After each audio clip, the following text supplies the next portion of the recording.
নমস্কার, জি 24 ঘন্টায় আপনাদের স্বাগত। আমি শিলাদিত্য। শুরু করছি জনগণ মন। ইতিমধ্যেই যে ঘটনা সামনে চলে এসেছে, অর্থাৎ সুশান্ত ঘোষের ওপরে হামলার ঘটনা। গুলি চালানোর চেষ্টা, যদিও গুলি 3বার চেষ্টা করেও বন্দুক থেকে বেরোয়নি। অল্পের জন্য রক্ষা পেয়ে গিয়েছেন সুশান্ত ঘোষ। কিন্তু কেন এই ঘটনা ঘটলো, এর পেছনে কারা জড়িত রয়েছে, এবং তারই সঙ্গে যে প্রশ্ন বা প্রসঙ্গ উঠে আসছে, 70-80 দশকের কসবা কি আবারও মনে পড়ে যাচ্ছে, এই নিয়ে আমরা আলোচনা করব। আমাদের সঙ্গে এই মুহূর্তে রয়েছেন অতিথিরা। আমাদের সঙ্গে রয়েছেন সিপিআইএম এর তরফ থেকে শতরূপ ঘোষ, কংগ্রেসের তরফ থেকে রয়েছেন চন্দন রায়চৌধুরী এবং সৌনক গাঙ্গুলি, তৃণমূল সমর্থক আমাদের সঙ্গে রয়েছেন। আর যাকে নিয়ে এই ঘটনা, সেই সুশান্ত ঘোষ এই মুহূর্তে আমাদের সঙ্গে সরাসরি রয়েছেন। সুশান্তদা, গতকালকের ঘটনার পর ঠিক 24 ঘন্টা কেটে গেছে, আজ আবার রাত 8টা। 24 ঘন্টা পর সেই ঘটনার কথা মনে পড়লে কি কি বিষয় সামনে চলে আসছে, কতটা আতঙ্ক এখনো মনের মধ্যে গ্রাস করছে? না, আতঙ্ক ঠিক না। আমি কালকে থেকে যেটা বলছি, আতঙ্ক বা ভয় ঠিক না, কিন্তু খারাপ লাগার একটা ব্যাপার আছে আর হতাশার একটা ব্যাপার আছে। কারণ নিজের পাড়ায়, নিজের জায়গায়, নিজের বাড়ির নিচে এই ঘটনা হবে এটা আমি ভাবতে পারিনি। এটা আমার স্বপ্নেরও অতীত ছিল। যাই হোক, পুলিশ টেক ওভার করেছে এবং অতি দ্রুত ব্যবস্থা নিয়েছে। অলরেডি তো একজন মাস্টার মাইন্ডকে মনে গ্রেপ্তারও করেছে। আমার বিশ্বাস আগামী কয়েক ঘন্টার মধ্যে বাকি জিনিসটা পুরোটাই সমস্তটাই ক্লিয়ার হয়ে যাবে আর কি। সুশান্তদা, বারবার করে একটা প্রসঙ্গ, গতকাল যখন এই ঘটনা ঘটে, আমার মনে আছে ঠিক 9:10 আপনার সঙ্গে টেলিফোনে জি 24 ঘন্টা কথা বলে আপনি বলেছিলেন যে বুঝতেই পাচ্ছি না কি করে এরকম একটা ঘটনা ঘটে গেল। প্রশ্ন ছিল যে রাজনৈতিক সংস্রব রয়েছে কিনা। আজও সেই প্রশ্নটা ঘুরে ফিরে আসছে। না না, রাজনৈতিক সংস্রব বলে কিছু নেই এখানে।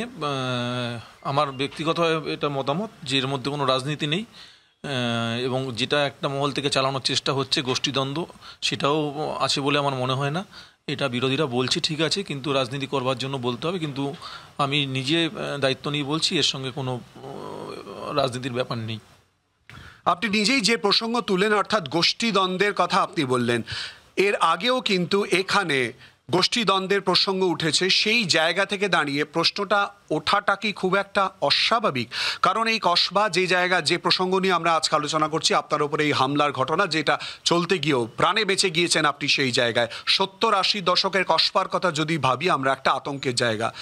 শাসক দলের কাউন্সিলরের ওপরে যদি হামলা হয়ে থাকে, তার বাড়ির তলায় যেখানে বসে আড্ডা আপনি দিচ্ছেন, এই মুহূর্তে বাড়ির মধ্যে রয়েছে, একটু পরে বাড়ির বাইরের ছবি দেখাবো, সাধারণ মানুষ তো চিন্তায় থাকবে। আপনার নিজের মনে হয় না? না, এই দায়িত্বটা আমাদের নিতে হবে। আমরা যারা রাজনীতি করি আমাদের এই দায়িত্বটা নিতে হবে, যাতে মানুষের এই আতঙ্কটাকে দূর করানো যায়। আপনি শুরু করলেন যেটা দিয়ে, যে 70 দশক 80 দশকের কসবা। আমরা দেখেছি কসবার রূপ দেখেছিলাম, মুক্তাঞ্চল ছিল এটা সন্ত্রাসের। 2011 সালের পর থেকে পরিবর্তন করবার চেষ্টা করেছি। একটা সময় এখানে ট্যাক্সি কসবার নাম শুনলে আসতো না, রেল লাইনের এপারে মানুষ আসতো না ভয়ে, কিন্তু সেটা এখন আজকে রাজডাঙ্গা অঞ্চল অ্যাক্টোপলিস মল হওয়ার পর এটা লোকে সেকেন্ড পার্ক স্ট্রিট বলে। নগরায়ণ বাড়ছে, প্রচুর মানুষের যাতায়াত এখানে আছে, প্রচুর সরকারি বেসরকারি অফিস এখানে রয়েছে, বিভিন্ন স্কুল এখানে রয়েছে, প্রচুর দোকান বাজার এখানে রয়েছে, বাইরের থেকে প্রচুর মানুষ এখানে আসে, এবং স্ট্রাগল ফর এক্সিস্টেন্স, লড়াইয়ের একটা প্রবণতাই মানুষের এখানকার মানুষের মধ্যে গ্রো করেছে, কারণ স্ট্যান্ডার্ড অফ লিভিংটা বেড়ে গেছে। সমস্ত কিছু মিলিয়ে মিশিয়ে কসবা আমরা চেষ্টা করছিলাম ফিরিয়ে আনার, কিন্তু ইদানিং দু একটা ঘটনার মধ্যে আবার দেখা যাচ্ছে সেই আস্তে আস্তে আস্তে আস্তে একটু কঠোর হতে হবে প্রশাসনকে, আমার মনে হয় ব্যক্তিগতভাবে। পুলিশের ভূমিকা নিয়ে কি আপনি নিজেই চিন্তিত? গতকালকে ঘটনার পর ইতিমধ্যে আপনার নিরাপত্তা অবশ্য বাড়ানো হয়েছে। আমার নিরাপত্তাটা এখানে গৌণ ব্যাপার। আমরা যারা রাজনীতি করি এবং যারা মমতা ব্যানার্জির ফলোয়ার, আমাদের কাছে of the people, by the people, for the people. নিরাপত্তা ব্যাপারটা ভেবে কোনোদিন রাজনীতি করিনি। সিপিএমের জামানায় হাফ প্যান্ট পরা অবস্থায় যখন রাজনীতি শুরু করেছিলাম, তখন কোনোদিন ভাবিনি যে কাউন্সিলর হব, বড় চেয়ারম্যান হব। আমরা রাজনীতি করেছিলাম একটা উদ্দেশ্য নিয়ে, যে বামফ্রন্ট সরকারকে এখান থেকে সরাতে হবে। কালের নিয়মে বামফ্রন্ট সরেছে, আমরাও এসছি। প্রশাসন থেকে নিরাপত্তা দেওয়ার প্রয়োজনীয়তা মনে করেছে, দিয়েছে, কিন্তু সেটা আমার গৌণ ব্যাপার, সেটা মুখ্য না। মানুষকে সঙ্গে নিয়ে আমাদের থাকতে হবে। তাই সকাল থেকে আজকে আমরা আবার যে কাজের মধ্যে থাকি দৈনন্দিন, সেই কাজের মধ্যে আমরা নেমে গেছি। গতকালকের ঘটনার আকস্মিকতায় আপনি সিদ্ধান্ত নিয়েই ফেলেছিলেন রাজনীতি থেকে আপনি সরে আসবেন। এই মুহূর্তে অবস্থান? না, রাজনীতি থেকে সরে আসবো ভেবেছিলাম, একটা সময় ভেবেছিলাম, কারণ ঘটনার পর আমার মেয়ে বাইরে পড়াশোনা করে, সে দিল্লি থেকে আমায় ফোন করেছিল, কোনো রকমে জানতে পেরে আমায় ফোন করে বলেছিল, বাবা আর না, এবার বন্ধ করো। এবং আমিও সাময়িক চিন্তা করে দেখলাম যে না, এবার থামতে হবে, অনেক হয়েছে। কিন্তু রাত্রিবেলা বাড়ি গিয়ে পরিবারের লোকেদের সঙ্গে আলোচনা করলাম, মেয়ের সঙ্গে কথা বললাম এবং ভেবে দেখলাম যদি এই মুহূর্তে এখান থেকে আমরা ব্যাক করি আমি, তাহলে যারা যে উদ্দেশ্য নিয়ে এই জিনিসটা ঘটানোর চেষ্টা করছে তারা সফল হয়ে যাবে এবং তাদের রাস্তাটাও সহজ হয়ে যাবে এবং পলিটিশিয়ানদের ভয় পাওয়ানোর জন্য এই পন্থা আরও অনেকে এই রাস্তা ধরবে। সুতরাং আমাকে থেকেই করতে হবে, পলিটিক্সে থেকেই আমি এর বিরুদ্ধে লড়াই করব এবং সেটা তৃণমূল কংগ্রেসে থেকেই করব, মমতা ব্যানার্জি, অভিষেক ব্যানার্জির নেতৃত্বে। আপনাকে ভয় দেখাচ্ছে আপনি বলছেন? চেষ্টা তো চেষ্টা করছে, কিন্তু তারা জানে না যে আমরা মমতা বন্দ্যোপাধ্যায়ের সঙ্গে রাজনীতি করেছি এবং সিপিএমের মতো প্রবল পরাক্রম একটা শক্তির বিরুদ্ধে লড়াই করেছি। আমি একটা কলেজে ছাত্র ইউনিয়ন করতাম, দীর্ঘ 21 বছর আমি সিপিএমের জামানায় সেই কলেজটাকে ধরে রেখে দিয়েছিলাম, যেখানে এসএফআই একটা সিট জিততে পারতো না। আমি সেই ধরনের রাজনীতি করে এসেছি এবং আমরা ডাইহার্ড রাজনীতি করে এসেছি, মানে এই না যে ওপর করে এসেছি। আমি দেয়াল লেখা দিয়ে শুরু করেছিলাম রাজনীতি, হাফ প্যান্ট পরা অবস্থায়। 84 সালে মমতা বন্দ্যোপাধ্যায়ের নির্বাচন থেকে আমার রাজনীতিক ক্যারিয়ার শুরু। তারপর থেকে কালের নিয়মে নিয়মে মমতা ব্যানার্জির সঙ্গে গিয়েছি, তিনি আমার বিভিন্ন রকমভাবে পলিটিক্সে এনগেজ করেছেন। যুব সভাপতি হয়েছিলাম সাউথ ক্যালকাটার, জহিন্দ বাহিনীর রাজ্য সভাপতি হয়েছিলাম, সেবা দলের চেয়ারম্যান হয়েছিলাম, এখনও পশ্চিমবঙ্গ তৃণমূল কংগ্রেসের সাংগঠনিক সম্পাদক মমতা ব্যানার্জি আমায় করেছেন, বড় চেয়ারম্যান রেখে দিয়েছেন। কেন সমস্ত রাস্তাটা আমরা দেখে এখানে এসেছি, এরকম করে ভয় পাওয়ানো যাবে বলে আমার মনে হয় না।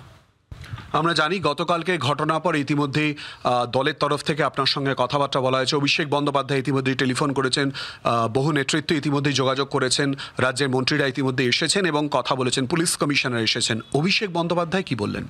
না, আমার নেত্রী মমতা ব্যানার্জিও আমাকে ফোন করেছিলেন, দিদিও ফোন করেছেন এবং দল সর্বতভাবে আমার পাশে আছে। অভিষেক বন্দ্যোপাধ্যায় নিজেই ফোন করেছিলেন, ফোন করে পাশে থাকার বার্তা দিয়েছেন। ফিরাদ হাকিম আমার বাড়িতে এসেছিলেন, সুব্রত বক্সি ফোন করেছিলেন, আপনার অরূপ বিশ্বাস ফোন করেছিলেন। এছাড়াও দলের যারা আছে সকলেই এসছেন, এখনও আসছেন, যোগাযোগ করছেন। পুরো দল সঙ্গে আছে। মমতা বন্দ্যোপাধ্যায় মুখ্যমন্ত্রীর তরফ থেকে বিশেষ কোনো বার্তা? সেটা তো এরমভাবে বলা যাবে না, আমি বলতে পারবো না, তবে তিনি আমার পাশে আছেন। সুশান্ত ঘোষ আজকে এই মুহূর্তে ঘরের ভেতরে রয়েছে, বাইরে প্রচুর পুলিশ কর্মী উপস্থিত রয়েছে, সংবাদ মাধ্যমের প্রতিনিধিরা উপস্থিত রয়েছে। কালকে আড্ডা মারবে, বাইরে বসবে? নিশ্চয়ই বসবে।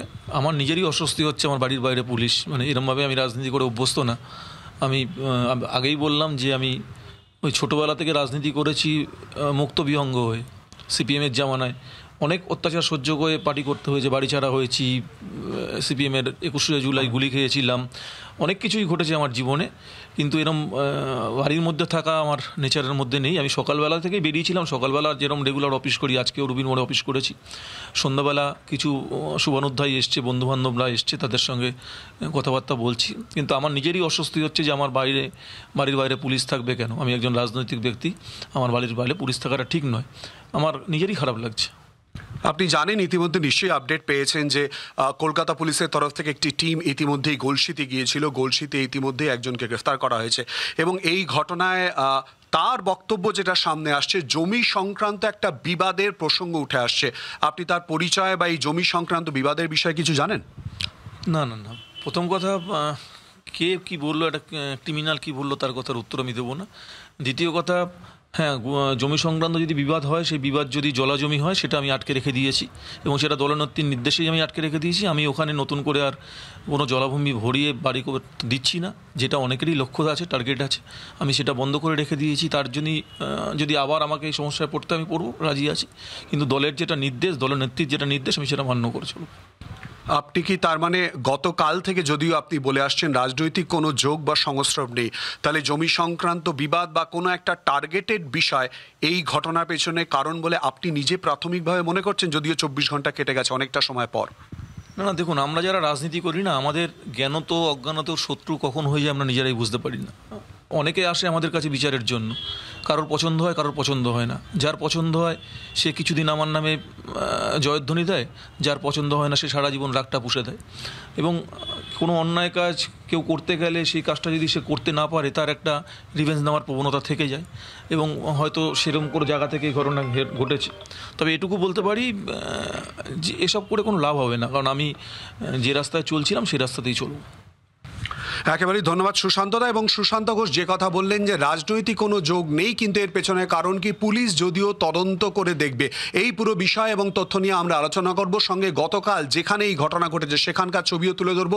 আমাদের সঙ্গে আমাদের অপর অতিথি বিজেপির তরফ থেকে অভ্র সেনও এসেছেন, আমরা দেখাবো। কিন্তু যে প্রসঙ্গ আমরা তুলে ধরেছিলাম অর্থাৎ 70-80 দশকের কসবার কথা, যেখানে একটা ভয়ের পরিবেশ তৈরি করা হয়েছিল সেই সময়, তারপর এতটা বছর এতগুলো দশক কেটে যাওয়ার পর এই ঘটনা কেন, এই প্রশ্নও কিন্তু উঠছে। বাংলার আওয়াজ, বাঙালির আবেগ, জি 24 ঘন্টা।